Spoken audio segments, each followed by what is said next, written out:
கிறிஸ்துவுக்குள் அன்பானவர்களே, ஆண்டவராய் இயேசு கிறிஸ்துவின் நாமத்தில் உங்களுக்கு அன்பின் வாழ்த்துக்கள். இந்த புதிய நாளை காண செய்த நம்முடைய தேவனுக்கு மகிமை உண்டாவதாக. இன்றைக்கும் காலையிலே யோவான் 5ஆம் அதிகாரத்தை எடுத்து தியானித்துக் கொண்டிருந்த பொழுது 38 வருடமாய் படுக்கையிலே கிடந்த ஒரு வியாதியஸ்தனை குறித்து சிந்தித்துக் கொண்டிருந்தேன். அப்பொழுது என்னுடைய இருதயத்திலே ஆண்டவர் போட்ட ஒரு வார்த்தை என்னவென்றால், இந்த 38 வருடமாய் அந்த மனிதன் வியாதியிலே கிடந்த பொழுது அவனுக்கு என்னென்ன துன்பங்கள் நேரிட்டதோ அதே துன்பங்களோடு தான் இன்றைக்கும் மனிதர்கள் வாழ்ந்து கொண்டிருக்கிறார்கள். பாருங்கள், 38 வருடமாய் படுத்த இடத்திலேயே படுத்திருக்கிறான். அவனை அந்த குளத்தினுடைய ஸ்பெஷலே என்னன்னு உங்களுக்கு தெரியும். அந்த குளம் கலக்கும் போது யார் முதலாவது இறங்குகிறார்களோ அவர்கள் எப்பேற்பட்ட வியாதியஸ்தராக இருந்தாலும் சுகமாகி விடுவார்கள்.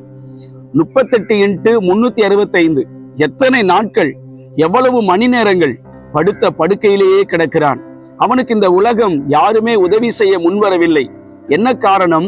எல்லாரும் என்ன நினைக்கிறாங்க? நம்ம நல்லா இருக்கணும், நம்ம சுகத்தை பெற்றுக்கொள்ளணும் தான் நினைக்கிறாங்களே தவிர படுத்த படுக்கையில் இருக்கிறவர்களை நாம் உதவி செய்வோம் என்று யாருமே அக்கறை கொள்ளாத இந்த உலகம் உங்களுக்கோ எனக்கோ உடனே உதவி செய்வதற்கு இந்த உலகம் முன் வராது. நமக்கு ஒரு மருத்துவ உதவியோ அல்லது ஒரு பண உதவியோ அல்லது ஒரு பொருள் உதவியோ செய்வதற்கு இந்த உலகத்திலே எவர்களுமே இல்லை. பிரியமானவர்களே, 38 வருடமாய் படுத்திருந்த அவனுக்கு ஒரு நாள் இயேசு அவனை தேடி கடந்து சென்று சொஸ்தமாக வேண்டும் என்று விரும்புகிறாயா என்று ஆண்டவர் கேட்டார். அவனுக்கு ஆண்டவர் ஒரு அற்புதத்தை செய்தார். உன் படுக்கை எடுத்துக்கொண்டு நட என்று சொல்லி அவனுக்கு ஆண்டவர் சுகத்தை கொடுத்தார்.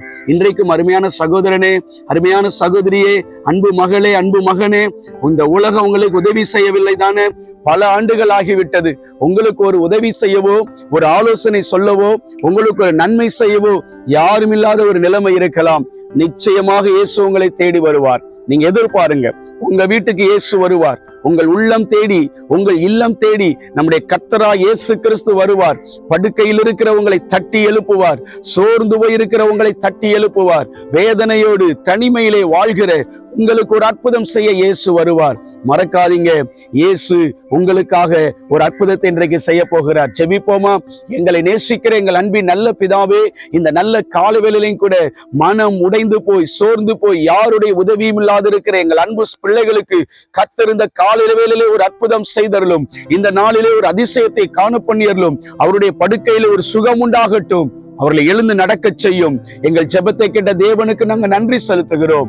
இயேசுவின் நாமத்தில் வேண்டிக் கொள்கிறோம் எங்கள் அன்பின் நல்ல பிதாவே, ஆமேன். பிரியமானவர்களே, இயேசு உங்களை தேடி வருவார். God bless you.